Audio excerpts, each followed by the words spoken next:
Chapter 5. Tabitha. Mom, are you okay? I glance up at the sound of Tess's voice and see her making her way toward me. Her long dark hair is tied up like Princess Jasmine's, and she shivers as the cool air bites through her flowy costume. I'm fine, Tess. I just needed some air. She crosses her arms and fixes me with her pointed gaze. I talked to Jameson, Mom. You ran out on him. I couldn't help it. When I heard that he was a mean drunk, I had flashbacks of your father all over again. How can I see a man who I know has those tendencies? I really do think he's changed, Mom. I saw it in his eyes.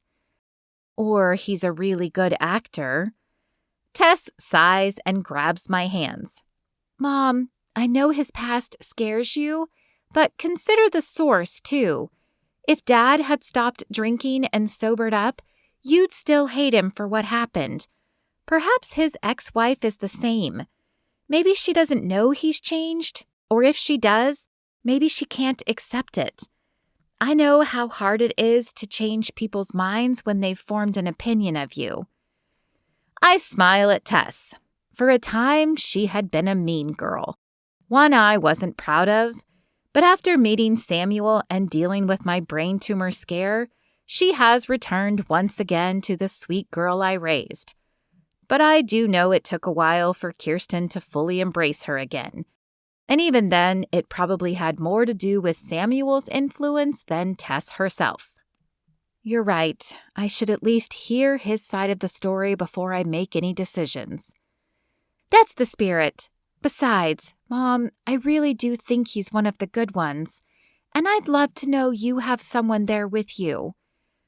Why? Is there something you're not telling me? I glance to her left hand, but there is no ring on her finger. Not yet. But I have the feeling Samuel will propose before too much longer, and I want to know you won't be in your house all alone every night when he does. Okay, I say with a shake of my head. I'll come back inside and see where it goes from there, but I better be the first one to see that ring when Samuel does propose. I promise, Mom. Jameson. My heart speeds up as I see Tabitha returning with Tess. I'll have to thank her later. I have no idea what she said to her mother, but I'm glad to have the chance to tell her my side of the story. I'm sorry I ran out on you, Tabitha says when she reaches my side. I'm sure Tess told you about my ex. I nod. She did. And I'm so sorry, Tabitha, but that is not who I am anymore. When I lost Lily, I gave up drinking and decided I no longer wanted to be that man. I haven't opened myself up to any woman since then because I don't want to hurt anyone the way I hurt Lily. But I also don't want to lose you, Tabitha. I haven't felt like this in years. Please, give me a chance. Whether it's my words or my pleading smile, she agrees and places her hand in mine. Who's ready for a hayride? A voice calls from the front, and a cheer resonates through the room. I hope they have a lot of trucks, I whisper in Tabitha's ear as I squeeze her hand. There seems to be quite a few people here. Don't worry, they have several. We file out of the town hall with the rest of the group, and though I keep my eyes peeled for Lily, I am pleased to not see her in the throng. She must have left, and since Tabitha didn't know her, I assume she doesn't live in this town. A small part of me wonders what she was doing here then, or who she might have been with, but I dismiss the thought. She is no longer a part of my life, and I have a beautiful woman at my side who deserves all of my attention.